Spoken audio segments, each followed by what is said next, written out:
Kinda late, but perhaps worth the wait. Today we will be talking about the much anticipated continuation to the IM that brought about the first planar wars, the 7Hz Timeless 2.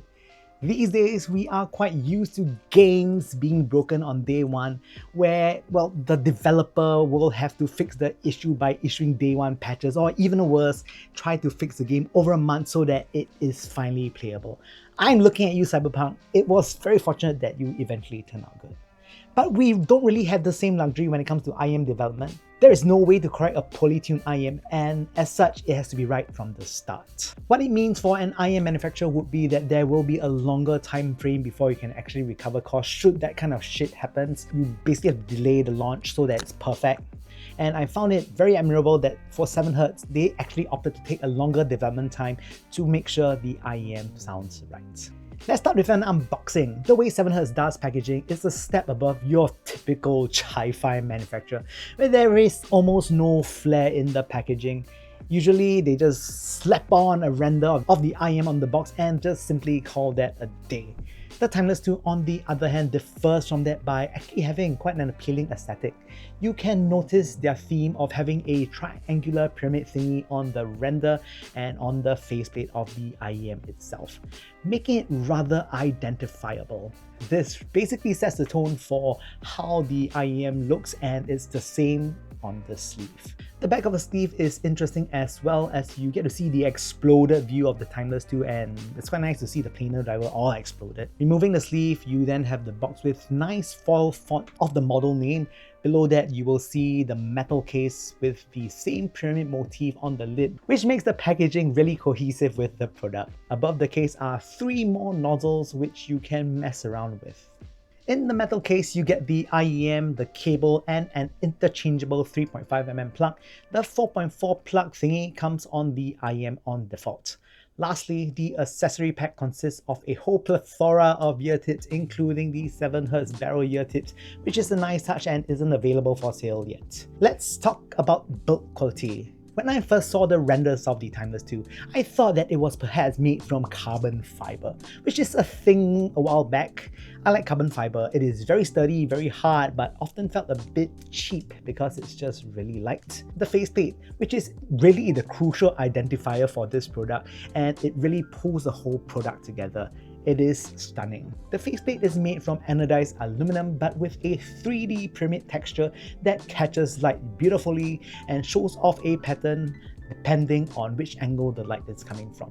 It isn't flat like how some have suggested on the internet, saying that it's a sticker of sorts, but it really is intricately machined to create such a texture. The rest of the chassis is made from anodized aluminum in black and is pretty similar to the original Timeless, but I think the change in the faceplate here makes it really meaningful and beautiful. The chassis features interchangeable cables and a 2-pin termination. The pad cable is nice and beefy, pretty sturdy, with the option of changing the plugs as well. Lastly, there are options for 4 different nozzle types, which is a lot, and we'll be talking about them a little bit later when it comes to sound. I will be basing this review on the stock gold standard nozzle. Lastly, comfort. Comfort is exactly the same as the previous Timeless. For me, they fit me pretty well. Sound. Talking about sound on the Timeless 2 will be a little tricky, as the nozzle options available here will render them pretty differently. There are 4 nozzles here: the Gold Standard, the Silver Standard, the Gold Bullet, and Silver Bullet.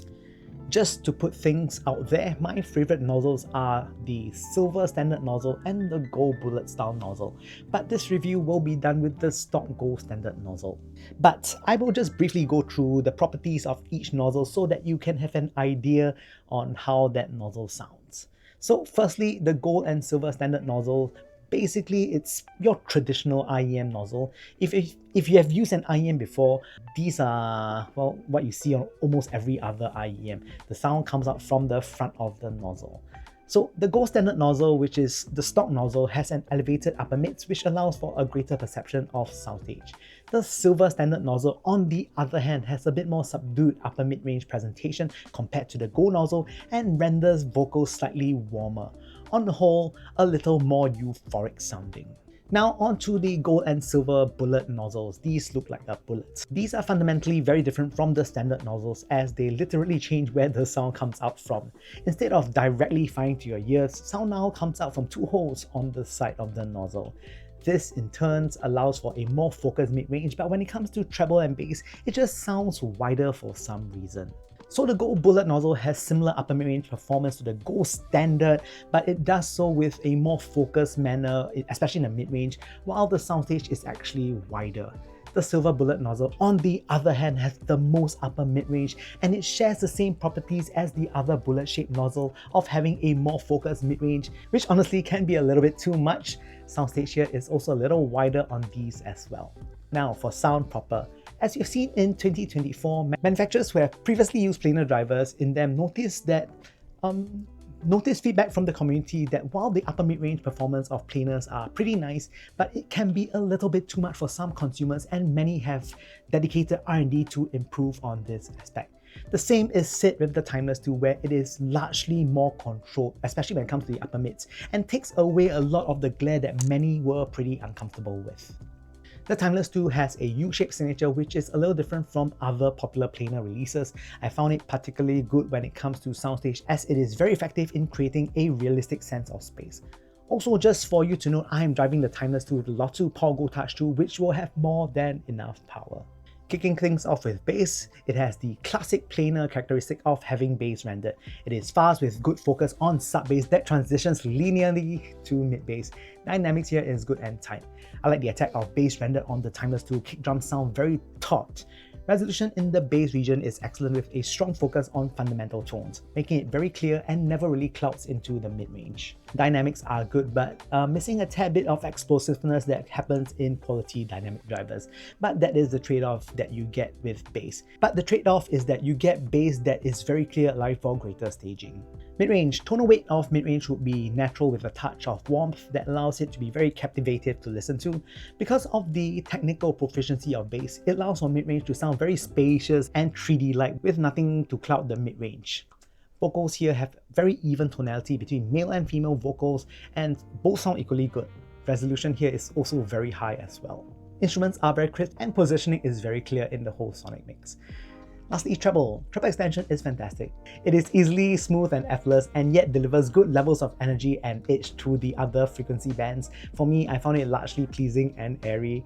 Clarity is crystal here and really shows for a very clear view of all the instruments in the mix. Soundstage. Firstly, width and height, simply excellent. The Timeless 2 is set up to have amazing performance in both width and height, from the transparent treble and cloudless bass line for a very expansive and tall aural experience. Depth and positioning. Depth is good as it has good dynamic performance. Positioning here is excellent from the amazing treble performance.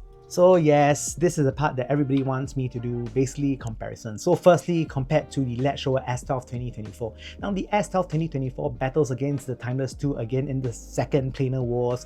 The S12 2024 has a more subdued upper mid-range section and an overall slightly thicker tonal weight compared to the Timeless 2, which is slightly leaner and with vocals a little bit more forward.